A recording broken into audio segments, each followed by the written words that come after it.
Torres Vedras, uma terra de moinhos, vinhas e tradição. Mas no final da década de 2000, algo obscuro crescia nas sombras da cidade. Longe dos olhares atentos, numa propriedade isolada, erguia-se uma construção bizarra, que viria a tornar-se o palco dos crimes mais estranhos da história de Portugal. Francisco Leitão, o autodenominado Rei Gob, não construiu apenas um castelo. Ele construiu uma armadilha. Uma fortaleza desenhada para atrair jovens com promessas de poder, dinheiro e contacto com o além. Mas quem entrava naqueles portões, raramente saía. Onde estão os corpos? O que acontecia nos rituais da meia-noite? Esta é a história de como um homem manipulou, seduziu e eliminou quem se cruzou no seu caminho. Bem-vindos ao Arquivo Criminal.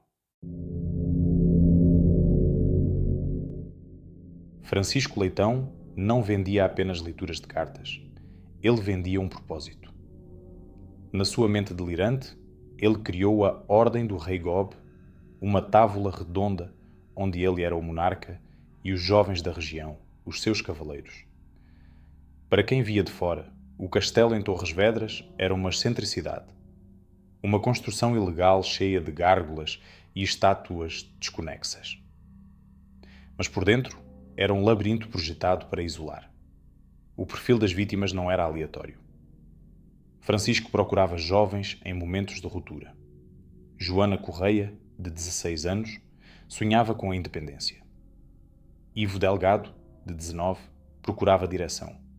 Afonso Pina, de 28, procurava respostas espirituais. Francisco usava uma mistura perigosa de carisma e medo. Ele convencia-os de que tinham poderes adormecidos, que só ele podia despertar. Mas o preço do despertar era a obediência total. Gravações encontradas posteriormente mostravam rituais onde a humilhação não era um acidente, era o método. Ele quebrava-os psicologicamente antes de lhes tocar fisicamente. Mas, para entender a morte, precisamos primeiro entender a vida dentro daquelas muralhas. Francisco não geria apenas um culto. Ele geria um microestado. Quem entrava no castelo era obrigado a deixar o mundo lá fora. Relógios não importavam. Telemóveis eram confiscados ou vigiados. A única hora que existia era a hora do rei. Ele criou uma hierarquia complexa. Os jovens não eram apenas seguidores. Recebiam títulos, cargos e promessas de herdar o reino. Francisco explorava a solidão deles. Para um jovem perdido, sem emprego ou direção, ouvir alguém dizer "Tu és especial, tu és um cavaleiro", é uma droga poderosa. Eles trabalhavam nas obras do castelo, carregando pedra e cimento debaixo de sol e chuva, acreditando que estavam a construir um templo sagrado. Na verdade, estavam a construir a sua própria prisão. Os vizinhos relatavam ouvir barulhos de construção a horas impróprias. Cânticos estranhos e gritos que, na altura, pareciam apenas excentricidades de um vizinho maluco. Hoje, sabemos que eram os sons do tormento. A primeira peça deste dominó trágico caiu em novembro de 2008. Joana Correia. Imaginem o desespero de uma mãe. Joana tinha 16 anos. Era uma menina que sonhava ser modelo, que queria brilhar. Francisco viu esse brilho e prometeu-lhe o mundo. Na noite em que desapareceu, Joana não fugiu de casa. Ela foi atraída. E o mais cruel? Francisco usou o telemóvel dela depois de a matar. Durante dias, a mãe de Joana recebeu mensagens. "Estou bem, mãe. Fui para longe. Não me procures." Estas mensagens não eram apenas uma manobra de diversão. Eram uma forma de tortura psicológica para a família. Ele dava-lhes esperança, apenas para garantir que ninguém investigava o castelo. 2 anos depois, em junho de 2010, desapareceu Ivo Delgado, de 19 anos. Ivo já conhecia o lado negro do rei. Havia conflitos, dívidas de droga e desentendimentos. Quando Ivo foi chamado ao castelo naquela noite, ele não ia para um ritual. Ele ia para um ajuste de contas. O seu carro evaporou-se. O seu rastro digital apagou-se.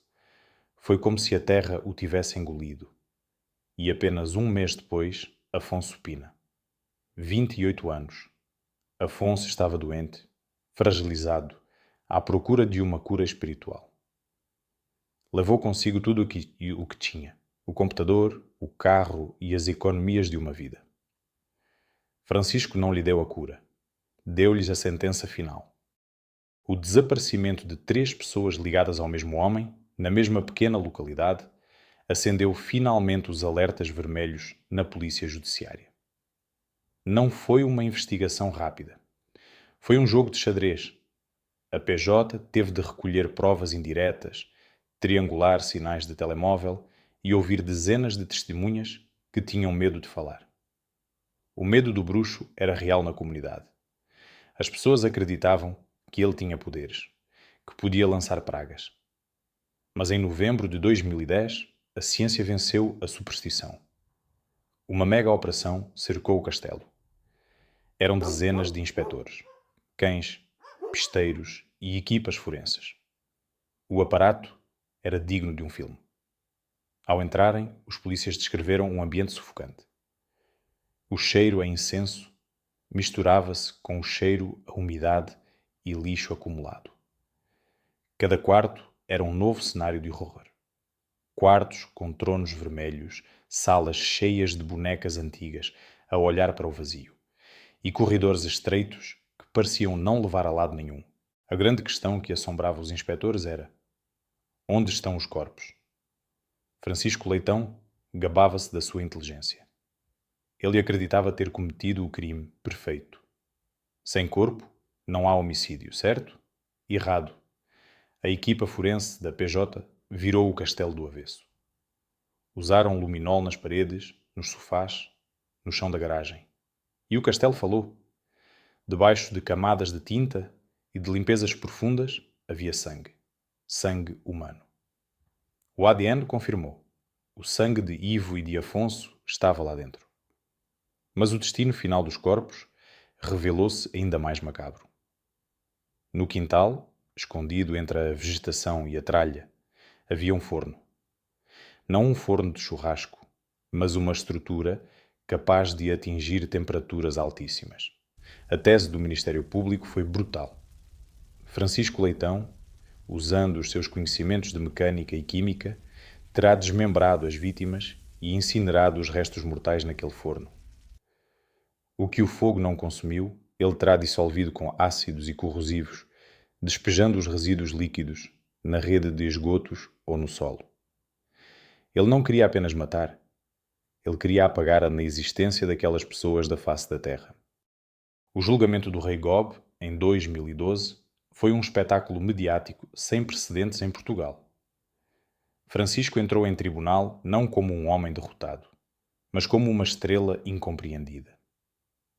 De óculos escuros, postura arrogante, ele desafiou juízes e procuradores. Ele ria-se. Fazia comentários sarcásticos. Chegou a dizer que os jovens estavam vivos.